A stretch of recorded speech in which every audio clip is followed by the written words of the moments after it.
জানো, কোথাও ঘুরতে যাওয়া বলতে আমার ওই গ্রামের বাড়ি। দেখো এই রাস্তাটা কি সুন্দর লাগছে না, শিমুল ফুল পড়ে আছে। আমি গেছিলাম ওই আমাদের ওখানে ইলেকশন হওয়ার কদিন আগেটায়। তারপরে এই বাড়িতে গিয়ে সবার সাথে কথা বলে এত ভালো লাগলো। বৌদি বলল যে চ ভাইপোকে আনতে যাব, যাবি আমার সাথে? তো সেই জন্য বৌদির সাথে কোম্পানি হয়ে গেছিলাম। আর গিয়েও বেশ ভালো লেগেছিল জানো, বেশ অনেকদিন বাদে গ্রামের রাস্তাটা দিয়ে আমি হাঁটলাম। আর ভাইপো না সেদিনকে গানের স্যারের কাছে খুব বকুনি খেয়েছে।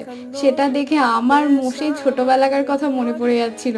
মা গিয়ে সেই নালিশ করতো স্যার ম্যামেদের, এটা করছে না ওটা করছে না, সেই বকুনিগুলো সত্যি কত ভালো ছিল। এখন বড় হয়ে সেটা বুঝতে পারি। তখন মনে হয়েছিল যে এত বকছে কেন, বড় হব তাড়াতাড়ি। এখন মনে হয় যে ওগুলোই কত ভালো ছিল।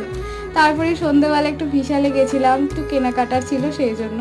তো সবাই খুব ভালো থেকো, সুস্থ থেকো, সবাইকে ভালো রেখো। দেখা হচ্ছে